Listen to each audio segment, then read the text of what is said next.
What is it that you'd like to share with us that really can be a help to anybody who hears your words? It's just what I keep on saying. I think try and find that peaceful spot inside your heart where you can really hear the voice of God within, and let yourself be a channel. My life has been watched over for many years by Baba, because all of the good things that have come to me in this latter part of my life have been because of Baba. And I also had the realization of knowing that he was there in my life, always, even through some very hard times as a child, always picking me up and pulling me out when I thought I really couldn't deal with it anymore. And I remember lying in bed one night and seeing Baba's face right in front of me, just looking down at me and almost merging into my body. Was but this I a dream? Still didn't, no, I'd close my eyes and the picture would be there. I like the feeling and the things that Baba says about let me see through your eyes, let me speak through your mouth, let me hear through your ears. I felt like asking you, what do you think Sai Baba really wants uppermost from each of us? But I'm going to ask, what do you think he really wants most from Nancy Schmidt? For me to love myself, and then for me to love everyone around me. This discussion about the transformative powers of Indian holy man Sri Sathya Sai Baba took place in California, at the very home where Paramahansa Yogananda wrote his iconic Autobiography of a Yogi. Welcome to Souljourns, and to this description of a spiritual walk that led Nancy Schmidt of Temecula, California, to the love of Sai Baba. This interview was recorded in Encinitas, California, on April 12, 2006. Nancy Schmidt, thank you very much for being with us. There's 4 of us here. April 12th, 2006. What brought you to Sai Baba? When was your first moment of awareness of his name? Oh, probably in about 1979, 78, somewhere around there. It's a good number of years ago. I had, a lot of years ago, I had a very dear friend. Her name was Rebecca Martin, and she was a Baba devotee and spoke about him all the time, had pictures in her house, and I would listen to her, but really it wasn't something that was of a great deal of interest to me. Was she a person you respected and yes, knew and very liked? much. She was a teacher. I learned some Tai Chi. I learned a lot of energy work. We became good friends. There was a group of us that would sometimes meet in my home and meet in different places. We'd go out for coffee and just generally talk about the universe and just about our self-growth, and she was the only one that knew about Baba, but I didn't embrace it, but I would go home after we would have coffee and have experiences of seeing Baba's face in front of me, just like I was looking at a picture. And I remember lying in bed one night and seeing Baba's face right in front of me, just looking down at me and almost merging into my body. Was but this I a dream? Still didn't. No, I'd close my eyes and the picture would be there. And but you I still didn't. You were about to say, until I interrupted you, that you still didn't feel. You saw his picture in front of you. I felt Baba was something out there, and not something that was really a part of my life. I found it interesting. And I like to listen to her talk about him. She had never been to India at that point, but she had her own experiences of him, and I found that, very enjoyable. I bought the book, Sam Sandwich's book, The Psychiatrist and the Holy Man, and read it. Did you find your Embraced interest slowly evolving and growing? Really very slowly. Can you remember what was the turning point when all of a sudden it went from slow to medium fast? It was a lot of years later. It wasn't until after I met my husband. And what was it about meeting Dan Schmidt, your husband, that helped you? Well, just because we were so simpatico in our outlook on life and just what we wanted to do and who we were as people and where he was in his studies, and it was an accidental thing really, we were in a metaphysical bookstore in San Diego, and he was looking at the videos and pulled a Baba video off of the shelf and said, well, let's get this, we'll take it home. And we went home that night and watched it, and he just transformed. I mean, like, it was almost before my eyes, and he was crying all the time. I mean, he was just, tears were coming down every time he would think about this video. He had tears coming down his eyes. And I said, oh, well, I know about him. And I told him what my experiences had been with Baba and with this friend of mine. And he had said, oh, well, I wish I had some of that vibhuti. I says, oh, well, wait a minute, I have some. I have this little packet I had been carrying around with me for a lot of years. So he said, where is it? You know, so I went and got this little packet of vibhuti, and that was the end of the vibhuti I'd had for years, because it was devoured very rapidly, mostly by Dan, I think. I think I got a little bit of it. Did you start to wonder what brought all this energy and synchronicity together? No, because I don't question those kind of things. It's been a part of my life, that synchronistic kind of thing. I mean, Dan and my meeting was that same kind of experience. So I don't question those things. It's just part of who I am. Did it signal a need or a desire on your part to begin to ratchet up your level of interest or inquiry? Yes, it did. We watched as many videos as we could, and began to buy more books. And then we went on a search of trying to find out about a Sai Baba group, and we had difficulty finding out anything. And we went to Ojai, because we knew that there were some people in Ojai, and we met up with these people and were invited to come to their home, and that was the first picture of Baba that we ever had, was given to us by some people there. And then after that, I think we got in contact with Tustin and then found out about the group that met at Sam Sandwich's house. And you know, I told Ann, I said, well, I went many years ago with Rebecca to Sandwich's house for one of their evening Thursday night meetings.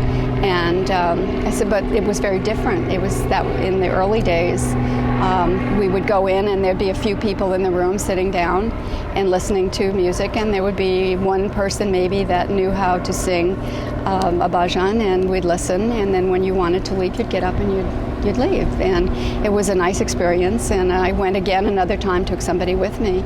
But Dan and I, after all those years, finally went in search of Dr. Sandwich's house. And I didn't think it would still be in existence, but it was, and it was changed. It was a lot. It was big. It was a lot of people, and everybody singing. And you know, I should point out that we're obviously sitting outside. You hear the rustle of the leaves and the airplane overhead, and in the distance, not too far away from the sound of the Pacific Ocean, we're in Encinitas, California, at the spiritual temple of Yogananda. And I know it's probably no coincidence that we're here talking about Sai Baba. Take the divergent views, if there are any, or aspects of what Yogananda is about, what Sai Baba is about, and what Nancy is about regarding your spiritual path. And just speak from where you think you were destined to be in this lifetime in your search for self. Oh, whoa. Jared said, you want that all collectively or one at a time? Just speak. This is a place that's always been very special to me. I've lived in San Diego for many years, and during my working years, there were days that I just needed to get away from the turmoil of my job and just to kind of regroup myself. And I would come here, unbeknownst to my company, but they could reach me, and I would come here and just sit in the beautiful presence and feel good, and then I could go back out. Temple here. Yes, and I had read Yogananda's books, but had never really been a follower of his. But I just knew he was a very special person, and on this earth, and that there were many people who dearly loved him. I just liked coming and being in the environment. I still do. It's one of the most peaceful, gorgeous places, I think, in all of California, and anyone that gets a chance to be here is very lucky. As far as where I am, where I'm probably at one of the most peaceful places I've ever been in my life, and I find that very interesting because I have just, in the last few months, experienced the death of my mother, who was a very, very, very neat lady, and I am realizing now, even more so than before, how special she really was to me, and how blessed I was to have her come into my life, because she was my third mother. She was my stepmother, but the only person I ever really considered to be mom, and that's a very dear place, very dear thing. And most of us don't have three mothers. No. And I really look back on my life now, and I know that this person was given to me by Baba, and that my life has been watched over for many years by Baba, because all of the good things that have come to me in this latter part of my life have been because of Baba. And I also had the realization of knowing that he was there in my life, always, even through some very hard times as a child, always picking me up and pulling me out when I thought I really couldn't deal with it anymore. And that was fairly frequent as a young child. I'm very grateful to the fact that I have been able to experience him in my life, and to know him for who I believe he is, and to know that he's not going to go away like so many people in my life have. I don't think of myself as the best Baba devotee in the world. I don't do Oh, so all you're the into things. judgment, huh? Yes, I'm always into judgment on myself. But I've learned to be at peace because of the things that I have learned from Baba internally, and to know that what I'm doing is what I need to be doing. To be with my family, to give to my family, to help where I'm needed with my grandchildren, to be at peace when I'm doing my housework, that I'm doing that because my home is my temple, and it's the place that I can have a refuge and know that Baba's always with me. I'm not the person that sits in prayer and meditation every day, but Baba is never away from me. He's always there inside of me. He's always there with everything I do, and I can't imagine my life without him there. You say with conviction that your mother was given to you, your third mother was given to you by Baba, that these other gifts have been given to you by Baba. Where does this conviction come from? It's just something I feel deeply in my heart. When I was growing up, I had a very strong connection with God, but I also had a very strong feeling of fear in my heart for God. I was always saying, I'm sorry, I won't do it again, and I would do it again. And I don't feel that way anymore, because I think I'm really working at trying to live my life where I don't always have to be saying, I'm sorry. And I know I make mistakes, and I know that's okay. Why Baba? Why not Yogananda or Buddha or Jesus? Because there's something that I see in Baba that rings a chord that's stronger for me than Yogananda, and I've not had a real experience of Yogananda, so that's harder to say. For me, Jesus, I've had many meditations where I've experienced Jesus. I've sat there with him, and matter of fact, in one of these meditations, I was given a ring, and I felt at the time that it was a wedding ring. To be given to me at a time in the future. Wait a minute, how were you given a ring? It was a box. This was in a meditation. Oh, this in is a in my mind. meditation. Okay, In a meditation. okay. So I've experienced Jesus, but I've not had the same kind of connection as I have had with Baba, because I feel Baba is somebody I can talk to inside myself, no matter what it is, how big or how small. And I've had things happen in my life that I know have been answers to what I've asked for. And many of them, I mean, I just feel very blessed that I have that connection with something that helps me guide my life. You've been on a spiritual path quite obviously for many decades, and yet you've come into Baba's realm minimally back in the 70s and progressively more so since then. How has Baba in your life transformed your life, or helped you to change your outlook on everything? I'm much more, I think, a much more peaceful person. I'm much more sure of who I am and what it is I'm supposed to be doing here. I used to run around saying, you know, what am I supposed to be doing? What grandiose thing can I do to make my mark? And I don't really feel that way anymore. I feel like spending my time with my grandchildren and being with my grandchildren is a gift I can give to them, and it's a gift to me because it lets me play. It lets me be the child that I wasn't, that I never was able to be as a young child. And let's just pretend for a second, if you didn't have grandchildren, how would you be acting this out? I don't know, maybe playing with a dog. I mean, I don't know. I think whatever I'm trying to do, I'm trying to be here in this space now and do it in as simple a way as I can. Mm-hmm. And to give to those people that I meet, even if it's a stranger that I see that looks really sad, I very often will go up to them and say, can I give you a hug?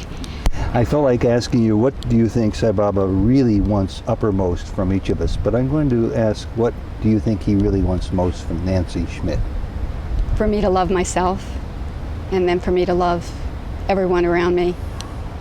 And the second part of that sounds easy compared to the first part, just as a passing thought. Right or wrong? It's not easy. And how much progress are you making? I'm doing good.